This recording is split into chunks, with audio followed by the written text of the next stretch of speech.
Bonjour, Bonjour. donc je suis Michael et c'est Karim, Michael Maillot, donc je suis partenaire à Pre-Sales chez iAdvise et j'ai le plaisir d'accueillir Karim qui est directeur général adjoint de ma French Bank depuis la création de ma Exactement. French Bank, Oui, tout au bientôt début. 4 ans. La création, elle date maintenant d'il y a... Elle a commencé il y a 7 ans avec une copie blanche, commercialisée il y a maintenant à peu près 4 ans, pas tout à fait. Bientôt bon anniversaire alors. Merci. Et aujourd'hui justement on va parler des perroquets stochastiques, si j'ai bien retenu le terme. Avant de rentrer dans le sujet, je pense que tout le monde connaît ma French Bank. On va peut-être quand même présenter quelques chiffres clés, un petit portrait, une petite carte d'identité. Oui. Alors aujourd'hui déjà, c'est une banque à part entière. Alors c'est une banque alors c'est plus qu'une... Enfin, c'est un établissement de crédit, puisqu'on a eu l'agrément dès le début. Établissement de crédit, aujourd'hui on est à peu près 200 collaborateurs, 130 personnes dans notre service client, 60 personnes sur le siège sur les fonctions régaliennes, marketing and co. Bien entendu, on a aussi de l'externe. 700 000 clients, effectivement. Banque, a priori, et essentiellement transactionnelle, qui a vocation, effectivement, à aller vers d'autres types de produits et services, mais qui va prendre son temps pour y aller, pour des raisons diverses et variées, qu'on n'aura pas le temps d'expliquer ici, mais en tous les cas, voilà. Donc, 700 000 clients et actifs. Et donc sur un Et qui payent. positionnement, et qui paye. Et qui payent. Sur un positionnement, donc à la fois c'est la banque digitale et humaine, Hmm. 100% mobile, et en même temps vous appuyez sur le Voilà. réseau des Digitale et 7000. humaine, ça c'est un point important, notamment sur la question de l'IA générative. On a voulu dès le début être en modèle digital, pas 100% digital, dans le sens où nos entrées en relation se font aussi en bureau de poste, et aussi on a un service client qui est au centre de notre modèle relationnel. C'était essentiel pour nous, ça fait partie du code génétique du groupe La Poste, comme vous le savez, puisque nous sommes filiale de la Banque Postale. Alors je le disais, nous on va parler aujourd'hui de l'IA générative Mhm. justement, donc ChatGPT, OpenAI, et du potentiel que ça peut apporter sur le domaine de l'expérience client et de la relation client. Euh, on ne va pas parler d'iAdvise, juste 30 secondes pour ceux qui ne nous connaissent pas. iAdvise, nous sommes justement des experts de l'IA générative sur le conversationnel. On a une plateforme qui permet aujourd'hui à 2000 marques de converser sur le digital avec ses clients, ses prospects, dans l'objectif d'améliorer l'acquisition client, d'améliorer les taux de conversion, mais aussi en après-vente, de réduire les coûts de relations clients. Donc c'est le chat en ligne, c'est les chatbots, c'est les plateformes de messaging, WhatsApp, Facebook Messenger par exemple. J'ai quelques chiffres à partager avec vous et avant, je vais poser une question qui n'était pas prévue. Combien d'entre vous, là, déjà joué un petit peu sérieusement avec ChatGPT à des fins personnelles? À lever la main? Ouais, quand même, oui, tu peux participer, bien sûr. Ok. Combien l'ont fait dans le cadre professionnel? Au moins une fois? Ok, ça commence. Il y a 2 mois, j'ai posé cette question, je dis ça, j'ai posé cette question à une banque que je ne nommerai pas, sur une journée destinée aux leaders. Il y avait 20 leaders et ils étaient 2 à avoir réellement joué avec ChatGPT à des fins personnelles. Voilà. Donc c'est bien ça, ça commence à rentrer. Ça commence à rentrer justement, et dans les chiffres que je voulais partager, 2 chiffres intéressants. Le premier, et ça c'est une étude récente de Gartner, il y a 1,6% des interactions en relation client qui sont seulement aujourd'hui automatisées. Donc ça donne quand même une idée du potentiel qu'on peut aller adresser avec des technologies d'automatisation. Deuxième chiffre intéressant, c'est qu'aujourd'hui, si on interroge les clients, les usagers, sur leurs attentes vis-à-vis de l'IA générative, ils sont 73% à penser que ça va réellement pouvoir répondre à des enjeux d'expérience client et améliorer l'expérience client dans leur relation avec les marques, avec les banques, les enseignes. Ce qui est intéressant, c'est qu'il y a 4 ans, Forrester avait posé la même question. Et c'était exactement l'inverse. C'est-à-dire qu'il y avait une acceptation de l'IA qui était encore assez faible. L'idée que l'IA ne pourrait pas répondre justement aux besoins des clients. Donc, pour faire écho là, des propos de la table ronde juste avant, c'est intéressant, c'est que c'est peut-être pas tant une révolution technologique qu'une révolution dans les usages, les attentes et l'adoption. Donc ça y est, on vient de franchir en fait un premier momentum. Alors je disais, on va parler aujourd'hui de l'IA générative. Pour être tout à fait transparent, on a préparé cet échange avec Karim. Karim a fait ses devoirs, c'est beaucoup documenté. Et on va aborder le sujet sur 3 questions. La première que j'ai pour toi, Karim, on se tutoie, hein. Ouais. C'est aujourd'hui vis-à-vis des opportunités que ça offre l'IA générative, quelles sont les convictions que tu t'es faites après tes devoirs? Alors, effectivement, j'ai fait mes devoirs, mais par ailleurs, c'est quelque chose qu'on regarde depuis, je dirais, depuis les premiers échos qui ont pu avoir fin d'année dernière. Mais on avait quand même pas mal de trucs à faire en amont, comme le disaient certaines personnes dans la table ronde avant. Il y a déjà des marges de progrès sur les technologies existantes avant d'aller sur cette technologie qui a une question de maturité peut-être, j'en sais rien, mais en tous les cas est déjà à la table d'après. Alors moi j'y vois 4 utilités pour en tous les cas ma French Bank et je pense potentiellement pour d'autres établissements bancaires. La première, vous l'avez dit dans la table de ronde d'avant, c'est comment cet outil conversationnel, j'insiste, capable d'empathie d'une certaine manière par une maîtrise excellente de la langue, peut être un formidable moyen pour que les relations entre les clients et la banque, pour alimenter, enrichir les relations clients avec la banque, que ce soit sur des questions classiques de fonctionnement. Hein, quand on est digital, il n'y a pas de conseiller, comme vous l'avez expliqué, et donc on a besoin d'être voilà, explicite sur la manière de faire, etc. etc. Et on n'a pas obligatoirement toujours des clients qui sont ultra à l'aise avec le digital. Pas oublier que nous, on a un modèle phygital, donc on peut souscrire à ma French Bank en réseau physique. La fracture numérique, c'est quelque chose qui nous concerne. Et donc, par conséquent, on peut avoir des clients qui ont peut-être plus de difficultés à circuler sur une app.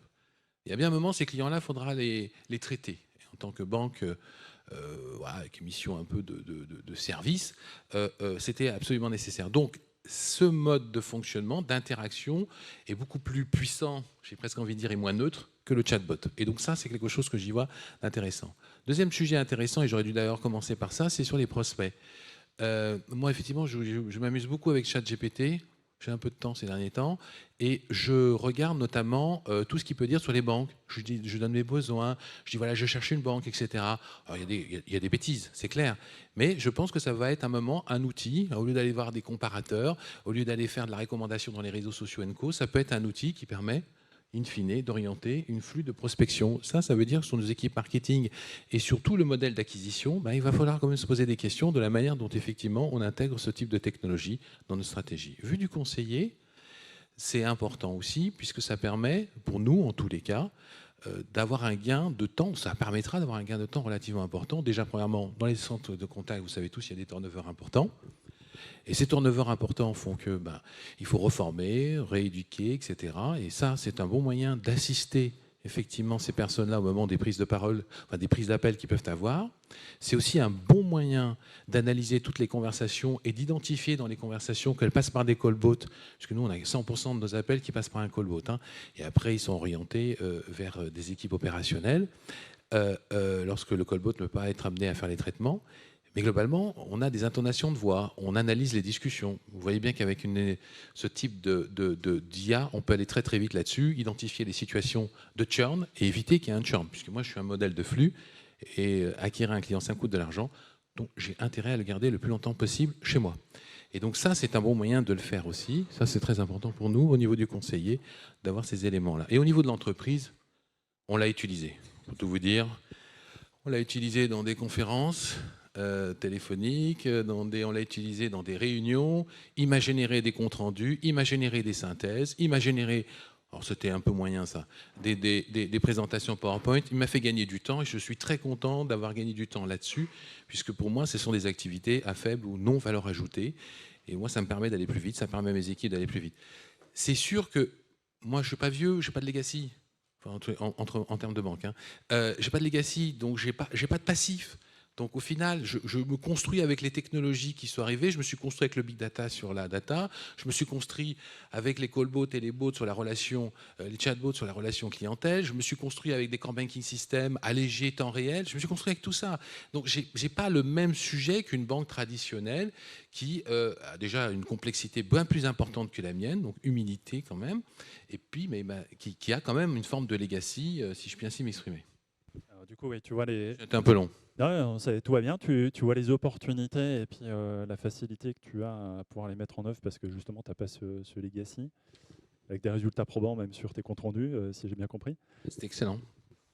Euh, Je vous invite à le faire. Enfin, Microsoft nous a permis de le faire parce qu'on a une relation un peu privilégiée avec eux. Voilà. C'est bien. Tout à l'heure, là, enfin à l'instant sur la table ronde, on commençait à entendre aussi s'exprimer les limitations, les craintes. Toi, quelles sont les limitations que tu vois aujourd'hui sur les technos d'IA générative? En fait, on parle bien d'IA conversationnelle. Hein. Enfin, d'IA générative conversationnelle, mais plus généralement l'IA générative. Moi, la première crainte que je vois, c'est que je suis une banque. Donc la première chose qu'on essaye de faire avec une banque, c'est de faire du phishing. Lorsque effectivement, il y a des enjeux, il y a des coûts, il y a des encours, il y a des clients, etc. Et moi, j'ai peur un peu du plus vrai que le vrai. C'est-à-dire qu'aujourd'hui, le phishing, on arrive, nous, en tous les cas, à le contourner. On fait tout ce qui est nécessaire vis-à-vis de nos clients en co, mais la plupart du temps, quand vous recevez des mails, quand vous regardez les sites, etc., c'est bourré de fautes, c'est minable, c'est fait à la va-vite. Et là, vous avez un moyen qui fait que vous pouvez arriver à quelque chose de beaucoup plus puissant, de beaucoup plus performant et qui bluffe. Et qu'en plus, démocratisé. Ça veut dire que là, vous aviez 2 ou 3 gars qui le faisaient. Là, vous avez potentiellement 10 000 personnes qui peuvent le faire. Et les clients sont, d'une certaine manière, moi le premier, un peu naïf sur ces éléments-là. C'est pas évident d'être toujours dans la vigilance. Et donc là, pour moi, c'est effectivement le travers, c'est qu'à un moment donné, ça peut singer, imiter. Et pour une banque, c'est mon premier sujet. Mon deuxième sujet, c'est l'auditabilité et la traçabilité, si vous voulez, de l'utilisation de cette IA. Nous, on est des structures qui sont, comme vous le savez, régulées. Il faut qu'on soit en capacité d'expliquer les modèles algorithmiques et sous-jacentes, pourquoi telle recommandation, telle préconisation, telle allocation d'actifs, pourquoi. Et ça, si vous n'êtes pas capable de le faire, le régulateur considère que vous êtes en incapacité de, enfin vous êtes en incapacité, que vous n'êtes pas obligatoirement dans le bon tempo et dans la bonne partie du terrain. Et ça, c'est un problème. Et puis par ailleurs, c'est ces biais. Alors, certes, ils existent sur les versions open source de type ChatGPT, etc. Après, dans des versions on-premise privatives, je pense que ces histoires de biais ou d'hallucinations seront gérées et gérables. Mais ça, c'est un truc qui me gêne, moi. C'est-à-dire, grosso modo, ces IA qui peuvent inventer des sources, qui peuvent faire le preuve de biais. Bon, voilà, là aussi c'est la même chose. On voyait que dans l'étude de Capgemini et d'autres études, ils montrent quand même la forte adhésion qu'il peut y avoir et l'absence de méfiance vis-à-vis des IA génératives parmi nos clients, parmi les consommateurs que nous sommes. Et donc je trouve que là-dessus, ces histoires de biais et d'hallucinations et j'en passe et des meilleurs, bon, c'est quand même quelque chose d'un peu gênant aussi. Et puis le dernier point, c'est la régulation. Je trouve qu'il y a trop de, il y a beaucoup d'émotions. C'est le sujet du moment, ça, la régulation. Oui, exactement. Je trouve qu'il y a beaucoup d'émotions et j'ai peur du régulateur qui soit mobilisé lorsqu'il y a de l'émotion, on le voit. Ça va souvent dans un certain nombre de dérives. Donc là-dedans, voilà, c'est le sujet de la sérénité. Voilà, c'est le petit truc de la fin, mais c'est quelque chose qui me préoccupe aussi. Moi, j'en vois tout l'intérêt. Je veux l'utiliser dès que je pourrais l'utiliser. Voilà, voilà. Donc c'est peut-être plus des garde-fous que des limitations, surtout Oui. que tu exprimes là. Oui. Pour faire écho aux opportunités dont on parlait juste avant, si toi maintenant, soit pour ma French Bank ou même tu devais conseiller la mise en place d'IA générative conversationnelle là, dans la salle, quelles conditions tu mettrais finalement pour créer une expérience qui soit au succès? Moi, la première chose que je ferais, je serais toujours dans la logique de transparence. C'est notre code génétique. On est transparent sur nos prix, on est transparent sur notre offre, sur la portée, sur tout ce qu'il en est. Donc, transparent, ça veut dire quand j'ai une IA générative en face de moi, ou qu'importe l'IA, le client le sait. Et donc, j'essaye pas de l'humaniser, j'essaye pas de lui donner des prénoms, des noms. Ça ne m'intéresse pas. Il a une structure en face, il doit savoir qu'effectivement, cette structure est une intelligence artificielle. La transparence vis-à-vis du client me semble absolument essentielle. Et puis, comme l'avait expliqué un certain nombre de personnes, de toute façon, l'humain est toujours là. Et comme on avait le chatbot Chat Live, voilà, on aura l'IA conversationnelle et l'humain derrière. Donc ce continuum doit être bien compris par le client, la transparence et encore la transparence. Après, je pense que l'autre sujet, c'est d'être certain que ce qu'on déploie, parce qu'on a eu l'occasion de déployer des choses, mais dont la problématique de traçabilité était posée, Il faut être absolument... La transparence, c'est pas que la transparence dans qui j'ai en face de moi, c'est aussi la transparence sur le modèle. Donc le côté, ah tiens, je suis étonné de ce que ça donne, bon ça, c'est pas possible. Et donc il faut quelque chose qui soit relativement structuré, cadré. On est des établissements bancaires régulés, on est avec l'argent de nos clients. Donc là-dessus, il faut que absolument, si déploiement il y a, il faut que ça soit totalement maîtrisé par les équipes techniques, qui est de l'open source ou pas de l'open source, il faut une maîtrise complète. L'autre point, c'est, et je trouvais que c'était intéressant à la table ronde d'avant, la question a été posée, formulée de la manière suivante. Attention, il faut faire attention au déploiement de ce type de technologie. Comme je disais, moi je pars pas du même point de départ que les grands établissements bancaires sur la place. Il faut trouver le bon mix. Il faut trouver le bon mix entre le rôle de ces IA dites conversationnelles et le rôle du conseiller, et le bon mix en interne à l'entreprise entre ce que ça peut apporter et l'humain. Et ça, ce mixte-là, il n'est pas si compliqué à trouver si vous êtes, j'ai presque envie de dire, à une taille comme la nôtre, qui est une taille quand même à taille humaine. Nous, on a commencé à lancer un peu des discussions en interne pour dire sur quel type d'activité qu'on pourrait peut-être amener à les positionner. Donc, il faut être dans un mode un peu collaboratif, un mode un peu qui implique effectivement les salariés et les managers de proximité pour voir les use cases en question et adapter effectivement l'implication de ces IA. Maintenant, être dans une pure recherche de rentabilité et de productivité et avoir une réflexion top-down, effectivement, comme tout sujet qui est en rupture, ça va poser des problèmes de conduite du changement et compagnie. Et au final, vous allez arriver à quelque chose qui n'est pas obligatoirement ce que vous attendiez. Donc voilà, une approche, tout le monde est concerné, donc il faut le faire de manière un peu intelligente. Enfin, quand je dis intelligente, c'est d'ailleurs participative, hein, c'est pas autre chose. On a tenu le timing. Beau challenge.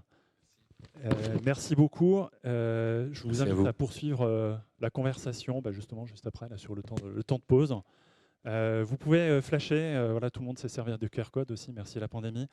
Flasher le petit QR code pour en savoir un petit peu plus aussi sur les IA génératives et ce que nous proposons chez iAdvize. Merci beaucoup Karim. Merci à vous.